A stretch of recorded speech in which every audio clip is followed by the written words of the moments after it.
Darius Wade was 36 years old, and for 8 years he built his entire life around one woman's dream. He picked up a second job. He deferred his own ambitions. He made flashcards by hand at midnight because they couldn't afford a working printer. He watched $214,000 leave his hands and believed every dollar was an investment in their future. On the morning his wife crossed that graduation stage and became Dr. Adrian Wade, Darius was first on his feet. Then she pulled him into a hallway, reached into her white coat pocket, and handed him a sealed envelope. Divorce papers, pre-signed, already filed. She walked back into her own celebration before he could speak. What Darius didn't know yet was that the hidden bank account had been open for 3 years, that the affair had been running for 14 months, that his wife's residency placement wasn't luck, it was a transaction. He thought he'd lost everything. He had no idea what he was about to find. Before we jump into the story, comment where in the world you are watching from and subscribe, because tomorrow's story is one you need to hear. The iron hissed. A thin cloud of steam rose from the collar of the navy shirt, and Darius Wade pressed the iron slowly, deliberately, the way he did everything. No rushed strokes, no wrinkles left behind. He lifted the iron, checked his work, set it down again where the fabric wasn't quite right. The kitchen was quiet, except for the low murmur of the morning news on the counter TV. Outside, May was doing what May does in this part of the state. Bright sky, soft wind, the kind of morning that makes people feel like things are going well. Today, things were going well. Dr. Adrian Wade. He said it in his head the way he'd been saying it for weeks. Let it sit there. Rolled it around like something precious. 8 years of his life were folded into those 3 words, and he was not ashamed of a single one of those years. Not $1, not one overnight shift. He hung the shirt on the cabinet knob and smoothed the front panel one last time with his hand. He'd been 27 when she told him. They were sitting at this same kitchen table, smaller apartment then, different table, same feeling of her across from him, and Adrian had slid the medical school brochure toward him like she was confessing something. Her eyes were careful, watching for his reaction before she let herself have one. He hadn't even paused. "Then we make it work," he'd said. Simple as that. And they had. Or rather, he had, and she had studied. And that was the arrangement, and he'd been glad to hold it up. The second job came 6 months later. Medical supply courier. Weekends, sometimes weeknights. He'd told Adrian it was easy money, which was a lie, but a kind one. His lower back still reminded him of it on cold mornings. He'd driven those routes for 2.5 years, logging miles through industrial parks and hospital loading docks, learning the geography of every medical facility in a 40-mile radius, the way you learn a thing when your livelihood depends on knowing it. His regular job, operations supervisor at Harmon Regional Freight, he'd kept that whole time, too. 14-hour days weren't unusual. He'd scheduled around her study blocks, made sure the fridge was stocked before her exams, learned to move quietly through the apartment when she needed silence. The night before her Step 1 boards, she'd cried so hard her whole body shook. Not soft crying, the kind that comes from somewhere deep and frightened. He'd sat on the edge of the bed and rubbed her back, and when she finally went still, he'd gone to the desk and started writing. The printer was broken. Had been broken for 2 weeks.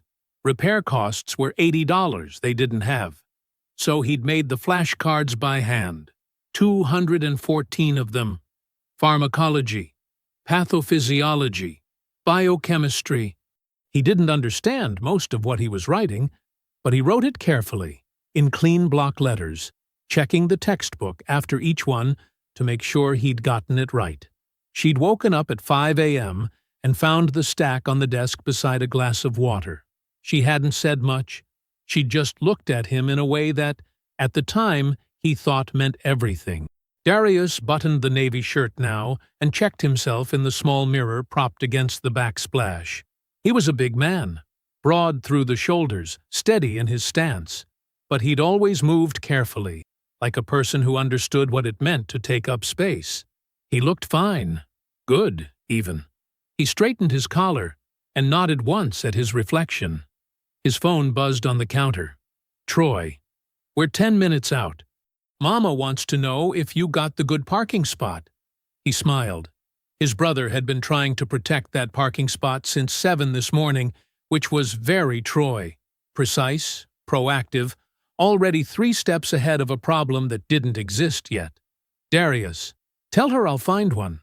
Troy. She says that's not an answer. He laughed and set the phone down. Paulette Wade had pressed her church clothes the night before. He knew because she'd called him while she was doing it, talking about the ceremony, about how she planned to be on her feet the moment Adrienne's name was called. That's my daughter up there, she'd said. Far as I'm concerned, she is. That had sat warm in his chest all night. There was one thing he hadn't let himself look at too closely. Since match day, since the afternoon the residency results came in and Adrienne had gotten her placement, she had seemed different. Not unhappy. Almost the opposite. Lighter, somehow.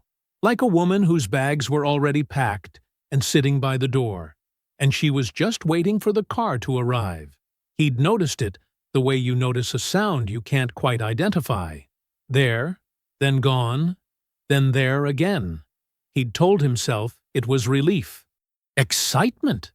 The finish line after 8 years. Of course, she seemed different. He picked up the flowers from the counter, yellow and white, her favorites, and headed for the door. Today was her day. He was going to make sure she knew he knew that. The drive to the university was 22 minutes. He took it at an easy speed. Windows down, flowers lying on the passenger seat in their paper wrapping, the morning air moving through the car. His chest was full. The university gymnasium had been transformed. White and gold banners hung from the rafters. Rows of folding chairs stretched from wall to wall, already filling up with families dressed in their finest. Mothers in bright dresses, fathers in ties they'd borrowed or bought special for the occasion. The air smelled like perfume and fresh flowers, and that particular human warmth that comes from too many proud people crowded into one space. Darius found Paulette and Troy in the 3rd row. Paulette was wearing her cream-colored dress with the pearl buttons, her good shoes, her hair pressed neat. She stood up when she saw him coming and straightened his collar, even though it didn't need it. "You look nice," she said.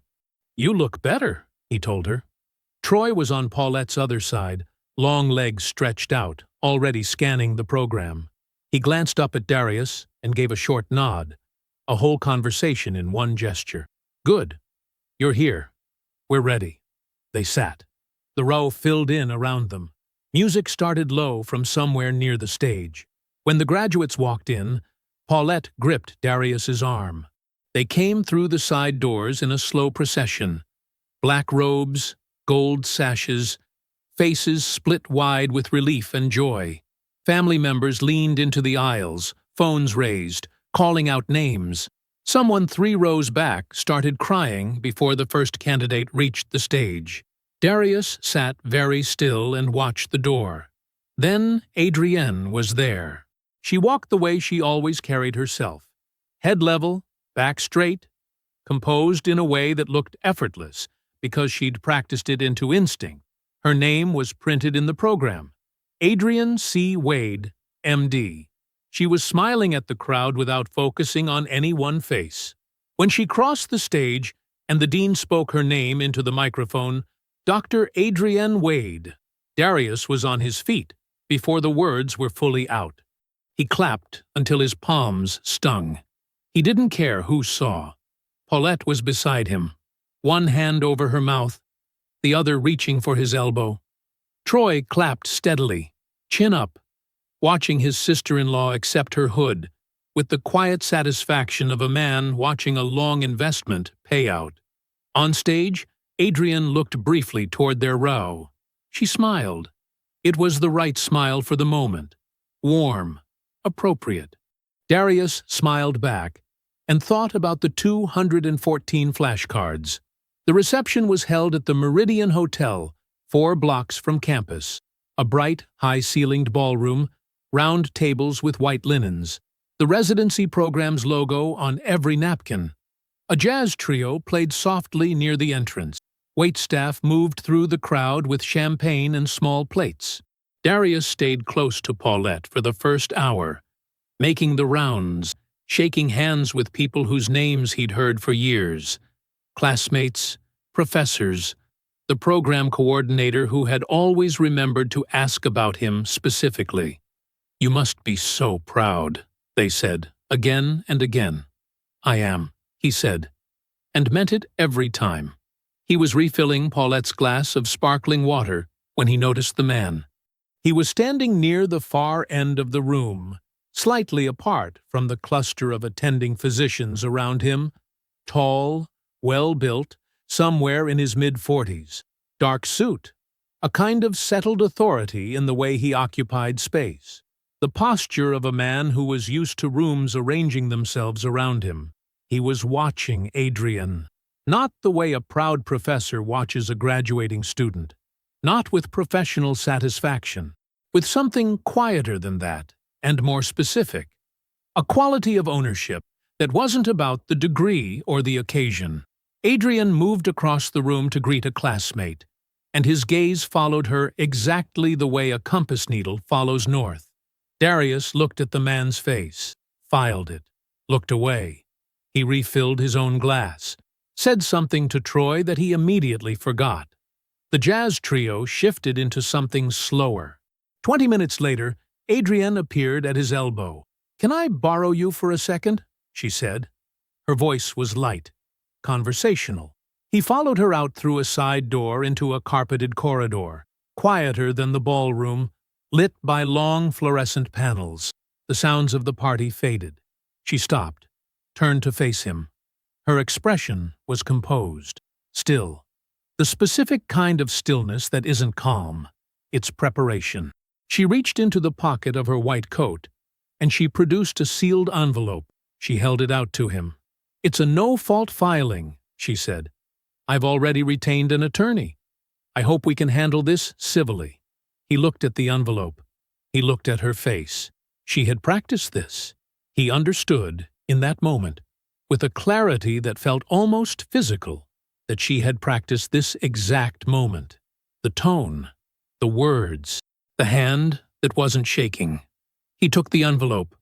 She walked back into the party. The door swung closed. The corridor was very quiet. Darius stood there with the envelope in his hand. He did not open it. He put it in the inside pocket of his jacket, against his chest, and stood for a moment breathing in the empty hallway. Then he went back inside. He said goodbye to Paulette. He told her he was tired. He hugged her once, longer than usual. He drove home alone. He sat in his dark driveway for a long time. The engine was off. The flowers, still in their paper wrapping on the passenger seat, had started to droop in the warmth. The envelope was in his lap. He hadn't opened it. He didn't cry right away. It came up slowly, the way things come up when you've been holding them at arm's length all day. His throat tightened first, then his eyes, then his hands pressed flat against the envelope, and he bent forward over the steering wheel, alone in the dark, and wept. 3 days later, the envelope was still on the kitchen table. Darius hadn't avoided it. He'd simply waited until he was ready, until the shock had settled into something he could think through, until the mornings didn't feel like climbing out of cold water. He was a man who read the whole contract before he signed anything. He wasn't going to read this one until he could see it clearly. Saturday morning, early. The coffee was made. The legal pad was open beside him, pen uncapped. He picked up the envelope and opened it. The filing itself was 11 pages. Clean formatting. Professional. Her attorney had done good work. Darius read every word. He read the grounds for dissolution, irreconcilable differences, no fault, standard language. He read the asset inventory, the house, the joint checking account, the car she'd already taken. He read the proposed division, which was aggressive but not surprising. She'd had time to prepare this, time he now understood she'd spent deliberately. He made notes on the legal pad in his small, precise handwriting. Questions, numbers, items he wanted to look at more closely. He was on page 8 when he stopped. It was in the financial disclosures section, the part of a divorce filing where both parties are required to list their accounts, assets, and liabilities. Most people skim it. Darius did not skim things. There, near the bottom of a dense column of figures, was a line item for a savings account. Account ending in 4471. Listed as individual account, pre-marital origin. Darius stared at that line for a long time. He had been with Adrian for 9 years, married for 8. He knew every account they had together. He knew the joint checking, the joint savings, her student loan account, the medical school payment portal he'd logged into so many times he still remembered the password. He had never heard of an account ending in 4471. He wrote the number on the legal pad. He circled it. Then he picked up his phone and called Troy. "I need you to come over," Darius said. "Bring your laptop." Troy didn't ask questions. He was there in 30 minutes. They sat at the kitchen table, the same table where they'd eaten hundreds of Sunday dinners, where Darius had once spread out 4 months of receipts to do their taxes by hand, where Adrian had studied for her Step 2 word, 2 boards, while Darius kept her coffee warm. Troy opened his laptop. Darius slid the divorce filing across the table and pointed to the line. Troy looked at it. Then he looked at Darius. "You didn't know about this?" "No." Troy turned back to the screen and started working. Darius sat across from him and drank his coffee and waited. He was good at waiting. It took Troy just under 2 hours. He had a contact at a financial compliance firm, a woman he'd gone to school with who owed him a favor, and she helped him trace the routing number attached to the account number. Darius watched his brother's face while he worked. The small furrow between his brows that meant he was focused. The slight stillness when something landed. Troy sat back. "The routing number ties to a private banking branch," he said. "Regional outfit. Small. They primarily service medical professionals." He paused. "It's the same branch used by attending staff at Mercy General." Darius knew the name. It was the hospital where Adrian had matched for her residency, the hospital where Victor Ashby was a department head. "How much is in it?" Darius asked. Troy's jaw tightened slightly. "It's not about what's in it now. It's what went in over time." He turned the laptop to face Darius. $47,000. 31 months of deposits. Regular. Consistent.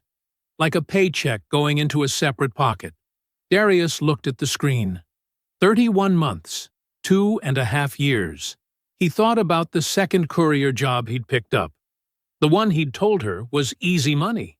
He thought about the vacation fund they'd talked about every January and never touched. He thought about the printer they couldn't fix, the handmade flashcards, the overtime he'd worked so many Saturdays that the forklift guys had started calling him a ghost. He said it out loud, not because he needed Troy to confirm it, but because hearing it in his own voice made it real. "She was saving up to leave me," he said, "while I was paying her tuition." The kitchen was very quiet. "Darius, don't." His voice was even, almost gentle. "I'm not asking you to say anything. I just needed to say it." He looked at the legal pad, the circled account number, the 11 pages of a plan she'd been building while he was building a life he thought they shared. He was quiet for a long moment. Then he said, "Don't tell Mama yet?" "Not until I know everything." Troy nodded once. Darius pulled the legal pad toward him. He looked at the circled number for another long moment. Then he picked up his phone. He'd heard Odessa Grant's name twice, once from a man at his job whose divorce had nearly cost him his house, and once from that same man 3 years later, explaining why he still had it. That was the kind of referral that meant something. He found the number. He dialed. It rang twice. Odessa Grant.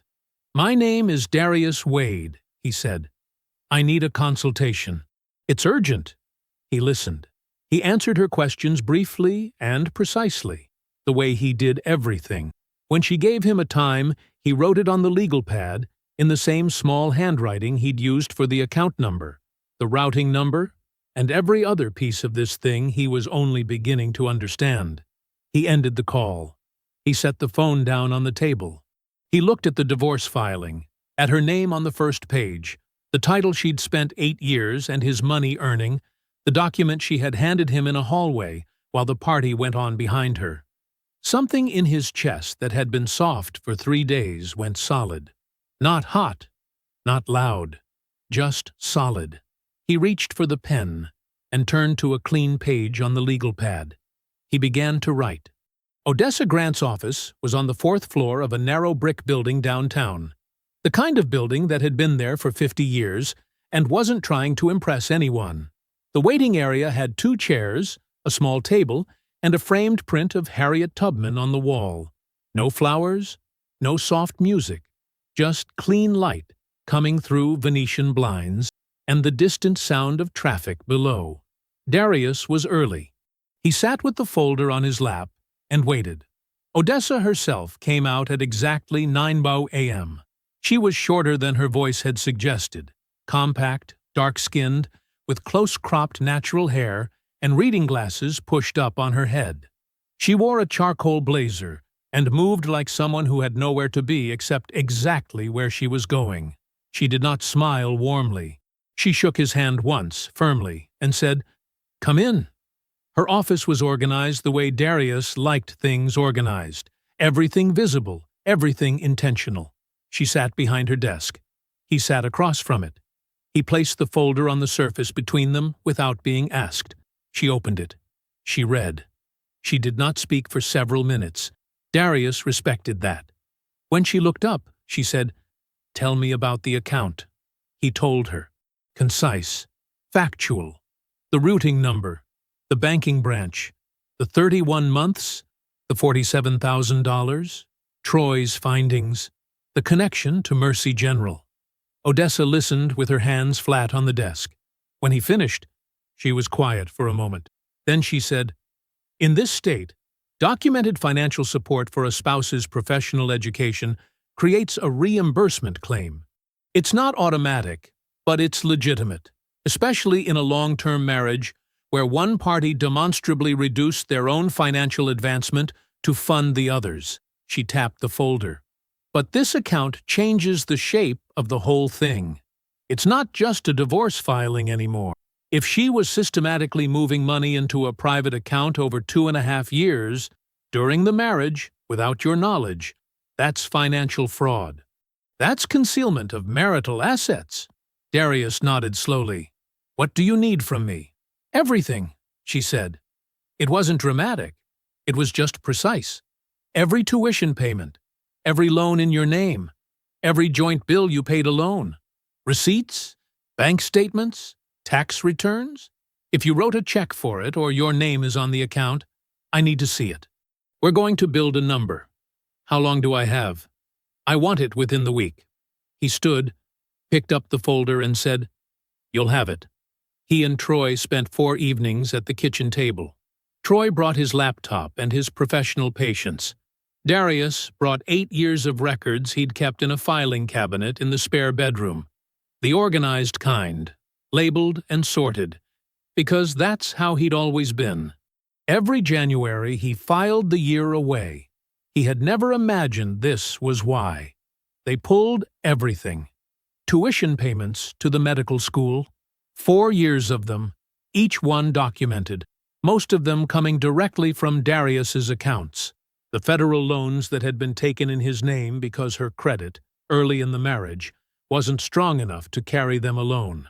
The monthly bills, utilities, insurance, groceries, the car note, during every rotation year when her stipend barely covered her student fees. Troy built the spreadsheet. Darius fed him the numbers. The total climbed slowly, the way something large reveals itself, not all at once, but in steady increments that become impossible to ignore. On Thursday night, Troy stopped typing. He looked at the screen for a moment. $214,000, he said. Darius looked at the number. He didn't say anything. He just looked at it. The sum of 8 years reduced to digits on a screen. The second job, the vacation fund, the flash cards, the overtime Saturdays, the printer they couldn't fix. $214,000. He wrote it on the legal pad and underlined it once. Adrienne came for the rest of her things on a Tuesday. Darius was at work. He'd known she was coming, her attorney had given notice, and he had chosen deliberately to be gone. He came home that evening to a house that was noticeably lighter. Certain shelves bare, the hooks by the door missing her coat, her reading chair gone from the corner of the bedroom. On the kitchen counter, she'd left a note, folded once, his name written on the outside in her clean, precise handwriting. He opened it. Darius, thank you for everything. I hope you know that none of this takes away from what we had. A. He read it twice. Then he set it down and went to the spare bedroom to finish clearing the filing cabinet she'd left behind. A 2-drawer unit she'd used for her own paperwork during school. The top drawer was empty.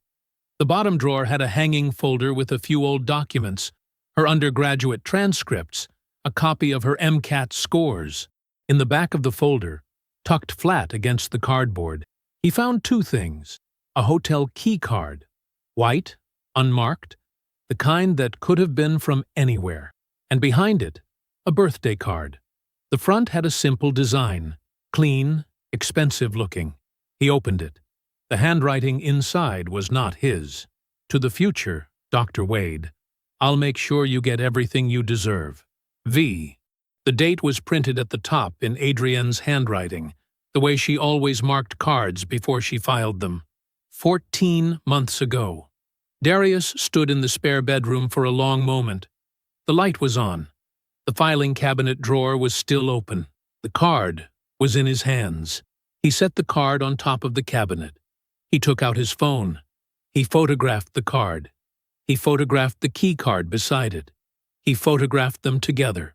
His hands were steady throughout. His face gave nothing away. He put his phone back in his pocket. Darius was at Troy's apartment by 8 in the morning. He didn't call ahead. Troy opened the door in a t-shirt and socks, took one look at his brother's face, and stepped aside. They sat at Troy's small dining table, the one that doubled as a desk, covered in neat stacks of folders, and a second monitor Troy used for overflow work.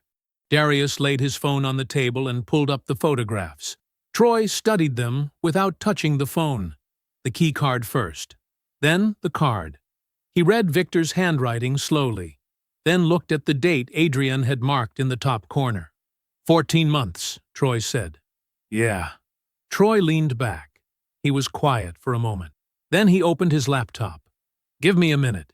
It didn't take a minute. It took less. Victor Ashby wasn't hard to find. He had a faculty profile on Mercy General's website. Department head, attending physician, 12 years at the hospital. He had a published research bio and a professional photo taken in front of a window with soft institutional lighting. In it, he looked exactly the way Darius remembered him from the reception. Composed, polished, a man who moved through rooms assuming they would rearrange themselves around him. Troy clicked through to the hospital's residency program page, and there it was. He's on the selection committee, Troy said, his voice going flat. He turned the screen toward Darius. The Internal Medicine Residency Committee. He's been on it for 3 years. Darius looked at the screen. He looked at the list of names. Victor Ashby was second from the top, the same program Adrienne had matched into. He sat with that for a moment. He could feel the shape of something clicking into place, the way a number in a spreadsheet resolves when the last entry is entered, and the sum finally makes sense. Can you find when she applied? Darius asked. Troy was already typing. This part took longer. It wasn't public information, But residency applications went through a national matching system, and there were timestamps embedded in the confirmation documents the program sent to applicants. Documents Adrian had received, printed and filed in the spare bedroom during a year when Darius was paying for everything. He remembered seeing those documents. He'd thought nothing of them. Program correspondence. Administrative paperwork. Troy had photographed the filing cabinet contents the week before as part of the documentation process. He pulled up the images now, enlarging them on his secondary monitor.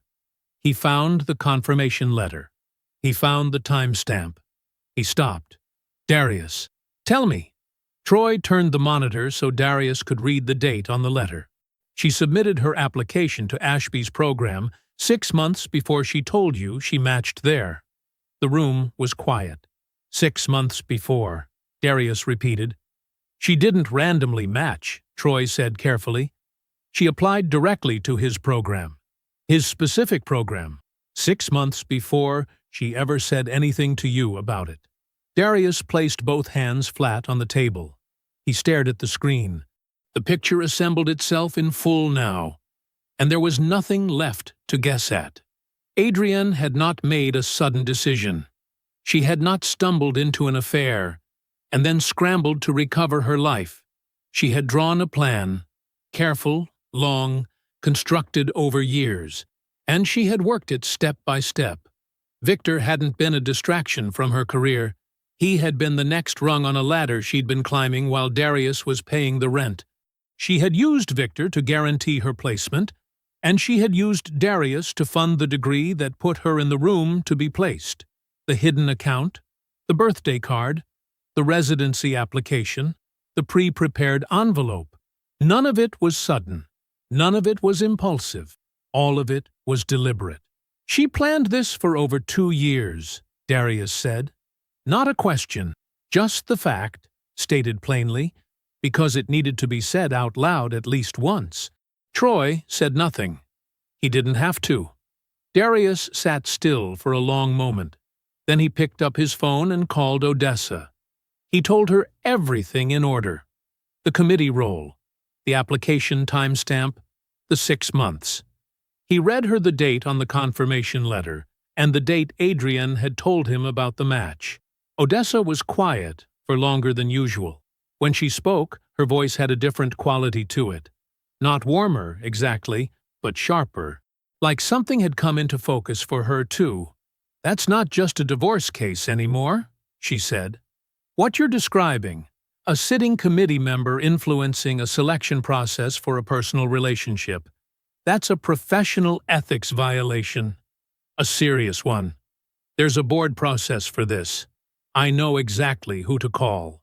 Make the call, Darius said. I will. He drove home with the windows down.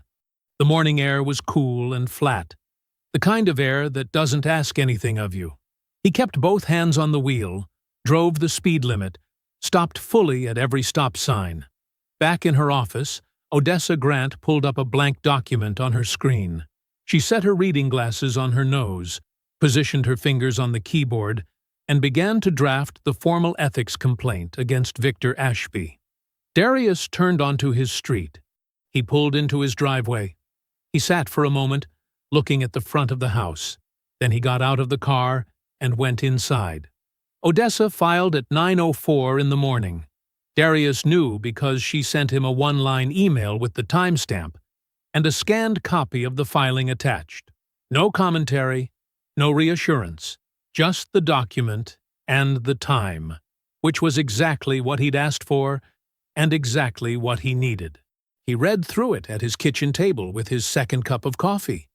The language was precise and cold in the way legal language always is, formal phrasing wrapped around real things, turning human wreckage into numbered paragraphs. But the substance was clear. Formal contest to the no-fault filing.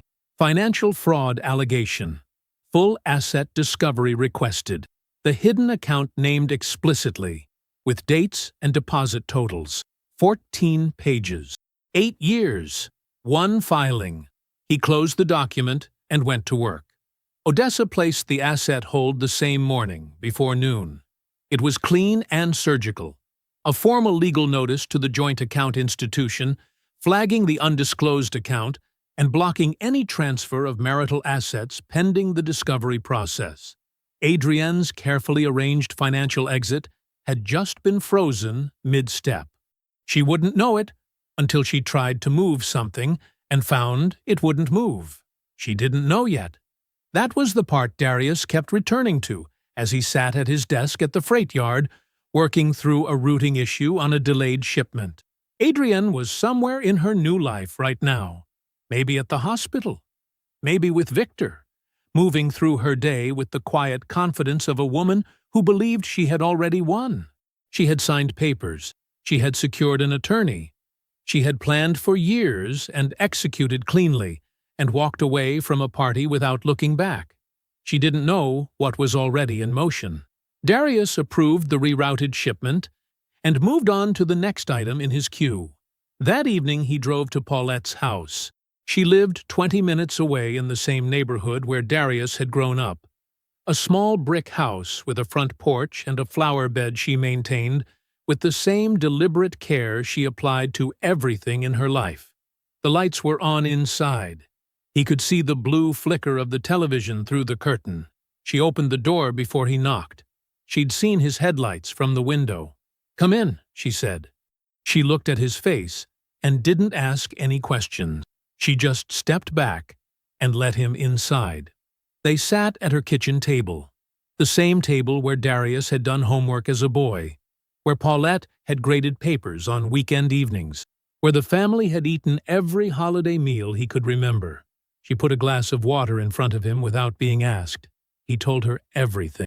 He started at the beginning and moved forward in order, the same way he'd told Odessa, because the order mattered. The hidden account, the routing number, the birthday card, and the hotel key card. Victor's name, his role on the selection committee, the timestamp on the application letter, the $214,000, the pre-prepared envelope in Adrienne's white coat pocket. Paulette did not say a word. She sat across from him with her hands folded on the table, and she listened. Her face did not collapse. It did not harden into anything dramatic. She simply took it in, piece by piece, the way a person absorbs something they already half knew was coming, but had not let themselves fully believe. When he finished, the kitchen was very quiet. Paulette looked down at her folded hands. She was still for a long moment. Then she said, "I pressed her graduation hood the night before the ceremony. She brought it over, said the rental place had folded it wrong, that it needed pressing. I told her I'd take care of it." She paused. "She let me do that." She said it simply. No performance in it, just the fact. Darius looked at his mother and felt something crack open in his chest that he didn't have a name for. Not for himself. For her. Because she had loved Adrienne the way she loved her own, completely, without reservation. And Adrienne had sat in this kitchen and handed her the hood to press and said thank you and driven home to finish packing. "Mama?" "No," Paulette said, gently but firmly. She looked up at him. Her eyes were clear. "Whatever you need from me, you have it." That was all she said. She did not pick up her phone and call Adrienne that night. She did not send a message. She did not reach out through church friends or family to say her piece. She simply went quiet. Completely and permanently quiet. In the direction of a woman she had once ironed a hood for. 2 days later, Darius's phone rang. Adrienne's name on the screen. He let it ring once more, then answered. "There's a legal hold on our accounts." Her voice was controlled but tight at the edges, the first note of alarm he had ever heard in it. "I need to know what's going on." Darius leaned back in his chair. "I've retained an attorney," he said. His voice was even, unhurried. "I'm looking forward to the discovery process." He ended the call and set the phone face down on the table. The call came at 7:22 in the morning. Darius was at his kitchen table, coffee going cold beside him, working through a freight compliance report that needed to be submitted before 9. The number on his screen was unfamiliar. a local area code, but not one he recognized. He almost let it go to voicemail. He answered instead. Darius. The voice was smooth, assured. The voice of a man who had never in his life picked up a phone, uncertain of his welcome. This is Victor Ashby. I'm calling because I think it's time you and I had a direct conversation. Man to man. Darius said nothing. He reached across the table and pressed the small red circle on his recording app. His thumb moved quietly, without urgency, the way he pressed any button on any ordinary morning. I understand you're going through something difficult right now, Victor continued. Divorce is hard. I've seen it. There's a grieving process, and that's real. And I respect that. A brief pause, calibrated to suggest empathy. But I think some of the decisions being made right now are being driven by emotion rather than clear thinking. And I want to give you the opportunity to step back from that. Darius set his pen down on the legal pad. He did not speak. You're a smart man, Victor said. I've heard that. Adrian always spoke highly of you. And smart men know when a situation is, let's say, above the level where it needs to be. You've filed some paperwork. That's your right. But there are people involved in this, professionally, who have worked a long time to build what they've built. Another pause. Physicians, hospital administrators, people with long memories. A man in your position, in your field, should think carefully about the relationships he chooses to complicate. There it was. Darius heard it clearly. Not a threat shaped like a threat. A threat shaped like advice. The kind that left no fingerprints, designed to land softly enough that the man saying it could later claim he'd only been trying to help. I hear you, Darius said. His voice was flat, polite, completely neutral. I'm glad, Victor said, and Darius could hear the small satisfaction in it, the assumption of leverage confirmed. I think if we all approach this reasonably, there's a path forward that doesn't have to get messy for anybody. Adrian wants to move on. You deserve to move on. The legal back and forth, the filings, the holds. None of that serves either of you. I appreciate you calling, Darius said. Of course. I just think I'll be in touch, Darius said. He ended the call. He sat for a moment with his hand resting on the phone. Outside, a garbage truck moved slowly down the block, its mechanical groan loud and then fading. The kitchen was quiet again. He opened his email, attached the recording file, and typed a single line to Odessa Grant. Call me when you have a few minutes. I have something for you. Her response came 40 minutes later. On a call. Give me 20. She called in 15. Darius played her the recording over the phone without commentary. He listened to it again himself while she listened. Victor's smooth cadence, the rehearsed empathy, the soft edge of the threat tucked inside the word carefully. When it ended, Odessa was quiet. Then she said, "Play it again." He did. When it finished the second time, he heard her exhale, slow and deliberate, like a person setting something down carefully so they didn't drop it. Single-party consent state. Yes, Darius said, and he called you unsolicited. 7:22 this morning. Okay, she was already moving. He could hear it in her voice, the shift into motion. I'm going to finish my current call, and then I'm going to contact the Ethics Board's intake line. What he just did, using a personal call to discourage a complainant from pursuing a legitimate legal and ethics process, that is its own violation, on top of everything we already have. A brief pause. He just handed us the thread, Darius. He didn't know he was doing it, but he did. Darius said nothing. The complaint is now formally active as of this call. Odessa continued. I'll have everything submitted to intake by end of day. And once the hospital's legal team gets wind of what's in this complaint, and they will, they're going to start calculating their own exposure. A department head on a residency selection committee, documented personal relationship with a candidate, and now a recorded call attempting to interfere with proceedings. She paused again. They will not protect him. It will not be worth it to them. All right, Darius said. Everything is in position, Odessa said. The Discovery Conference will be scheduled within the next 2 weeks. I'll send you the date as soon as it's confirmed. I'll be ready, Darius said. He ended the call. He set the phone down on the table. He pulled the laptop toward him, the one with the browser tab he'd opened 3 days ago and hadn't closed, the Executive MBA application. He'd been filling it out slowly, in the quiet hours, a section at a time. He found his place on the page and kept writing. The conference room was on the 14th floor of a glass office building downtown, and it had the kind of silence that felt deliberate. Thick carpet, no windows that opened, air that smelled like recycled cold. A long table ran down the center of the room. 8 chairs, 4 on each side. Darius arrived first. He wore the same navy shirt from graduation day. He had not planned it that way. He had reached into the closet that morning, and his hand found it, and he had put it on without ceremony, the way he put on anything. He sat down on the left side of the table and set a single manila folder in front of him. He did not open it. He folded his hands and waited. Odessa arrived 2 minutes later, rolling a small case behind her. She set it beside her chair, placed a neat stack of folders on the table, and looked at Darius once. "You good?" she said. "I'm good," he said.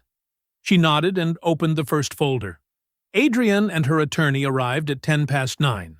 The attorney was a compact man in a gray suit, competent-looking, organized, carrying his own stack of documents. He sat down across from Odessa without making eye contact and arranged his papers carefully. Adrian sat across from Darius. She was wearing a dark blazer. Her hair was pulled back. She looked exactly the way she always looked, composed, precise, as though she had already decided how this meeting would go and was simply waiting for everyone else to catch up. She did not look at him when she sat down. He looked at her. Odessa opened the proceeding without warmth or delay. "We're here because your client filed a no-fault divorce petition that misrepresented the marital financial picture," she said to the opposing attorney. "I'm going to walk through the documentation. I'd ask that you hold questions until I'm finished." She laid the first sheet on the table and slid a copy across. Documented financial contributions from Darius Wade to the marital unit over 8 years. Tuition payments, private loans in his name, household expenses carried solely on his income. Total, with supporting receipts and bank statements, $214,000. The opposing attorney looked at the page. He didn't move. Second item. Odessa placed another document on the table. A separate savings account in Adrian Wade's name, not disclosed in the original filing. The account was opened 31 months ago. At time of discovery, it held $47,000.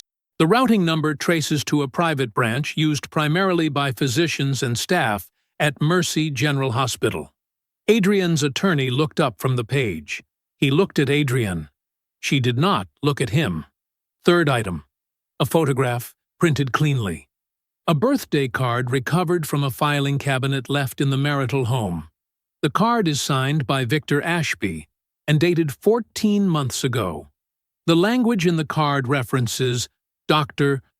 Adrian Wade by her future title, before she had completed her degree. The room was very quiet. Fourth item. Odessa set down a printed timeline. Application records showing that Adrian Wade submitted her residency application specifically to the program headed by Victor Ashby. 6 months before she informed her husband she had matched there. She did not match randomly. She applied directly. At the time of application, she and the program director had an existing personal relationship. The opposing attorney set his pen down. He set it down slowly, the way a person sets something down when they need both hands free to think. Fifth item. Odessa pressed a button on a small device on the table. A phone call placed by Victor Ashby to Darius Wade at 7:22 a.m. 10 days ago. Recorded under single-party consent, which is legal in this state. The call has been submitted as supplemental material to the Active Ethics Board complaint. Victor's voice filled the room, smooth and assured. A man in your position should think carefully about the relationships he chooses to complicate. Odessa stopped the recording. Adrienne looked at the table. Darius watched her. He watched the stillness leave her face. Not all at once, but in layers, the way ice cracks before it gives. Her jaw tightened. Her eyes moved without landing on anything. It was the first time he had ever seen her not know what to do next. He leaned forward slightly. "You planned this," he said. His voice was low and even. "While I was working doubles to keep your lights on. While I was making flashcards by hand because we couldn't afford a printer. You were planning." He paused. "I just need you to know that I know every piece of it. All of it." She didn't answer. She didn't look at him. Her attorney cleared his throat and said, "I'd like to request a brief recess." "No," Odessa said simply. She reached into the folder and produced a clean, tabbed document. "I have a settlement on the table. It's non-negotiable, and your client should read it carefully." She slid it across. The terms were clean and without mercy. Full reimbursement of $214,000, structured across 7 years from Adrienne's physician salary. Forfeiture of all claims to the marital home. No spousal support in either direction. Full mutual release upon completion. Adrienne's attorney read it once. Then he read it again. Then he leaned slightly toward Adrienne and spoke quietly, close to her ear. Darius could not hear the words. He didn't need to. He watched Adrienne's face while her attorney spoke. He watched the last calculation she was running. The same sharp, tactical intelligence that had built the plan that brought them here, now turned toward the wreckage of it, looking for a way out that wasn't there. Her attorney leaned back. She picked up the pen. She signed it on the last page, in the space above the signature line. Her handwriting was precise and clear. Dr. Adrienne Wade. She stood, gathered nothing from the table. There was nothing there that belonged to her anymore, and walked to the door. She opened it without pausing. She did not look back. The call came on a Thursday morning. Darius was at his desk at work, reviewing a routing manifest, when his phone buzzed with Odessa's name. He set the manifest aside and answered. "Ethics Board opened the formal investigation this morning," Odessa said. No greeting. She never wasted time on greetings. "Victor Ashby is on administrative leave as of yesterday afternoon. The hospital moved fast. Faster than I expected, honestly. Their legal team knows what the exposure looks like." Darius leaned back in his chair. Through the window of his office, he could see the freight yard. Rows of containers lined up clean and orderly. Trucks pulling in and out on schedule. What does that mean for the residency? Program director has flagged her start date. Nothing official yet, but she's been told the placement is under review, pending the investigation's outcome. Odessa paused. She has the degree. She passed her boards. She'll land somewhere eventually. But the specific program she engineered herself into, that door is most likely closed. Darius said, "Okay. That's all you've got? Okay?" "That's all I've got," he said. He heard something that might have been a short laugh on her end. "I'll send the formal confirmation in writing this afternoon. First reimbursement payment is scheduled for the 15th. Make sure your account information hasn't changed." "It hasn't," he said. "Thank you, Odessa." "Do good things with it," she said, and hung up. Darius sat with the phone in his hand for a moment. Then he set it face down on the desk and picked the routing manifest back up. He finished his shift. He drove home. He made dinner. Nothing elaborate, just rice and chicken and whatever vegetables were in the refrigerator.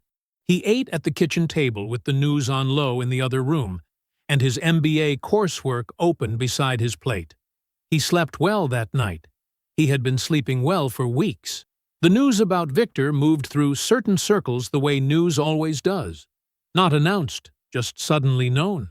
Paulette said nothing about it publicly. She did not make calls. She did not send messages. She did not say Adrian's name at church, or at the neighborhood association meeting, or at the monthly dinner she hosted for the women she'd known for 30 years. She simply said nothing.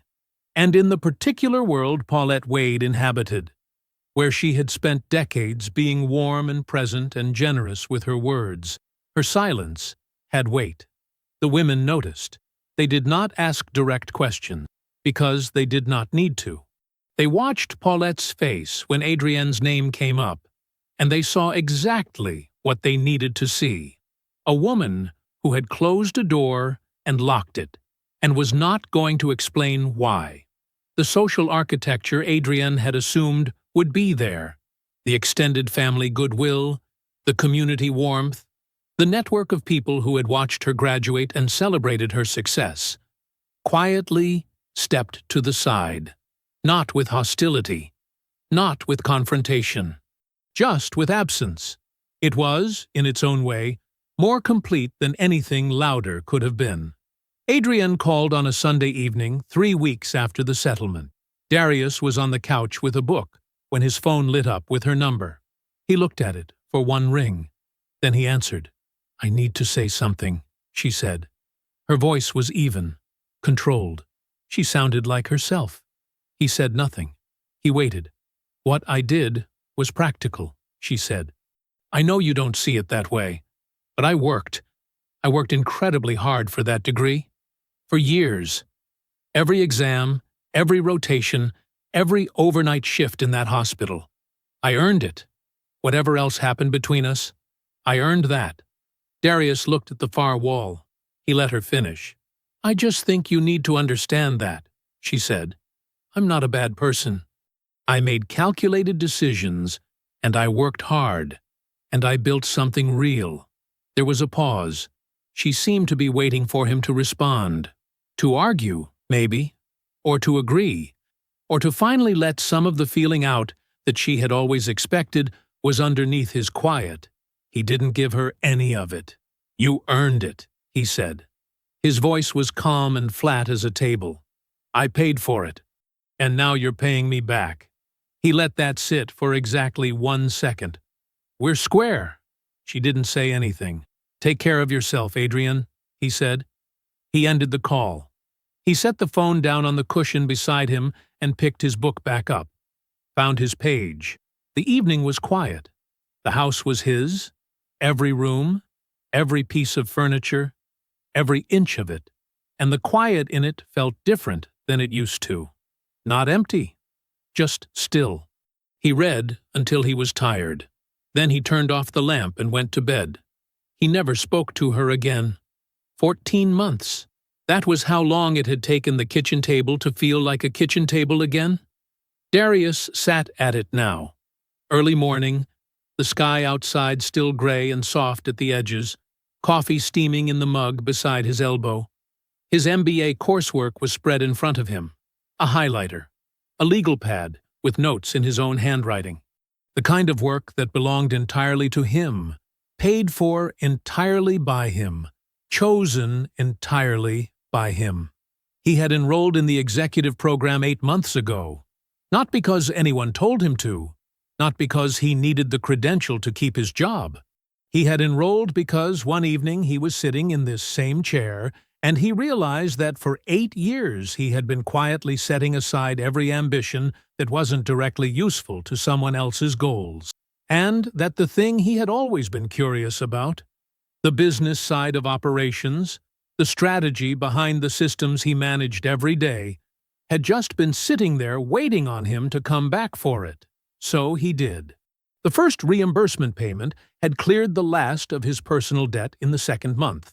The second payment had gone straight into the savings account, the real one, the one that had always been his, the account that was finally growing the way it was supposed to. The house had been his on paper for 14 months.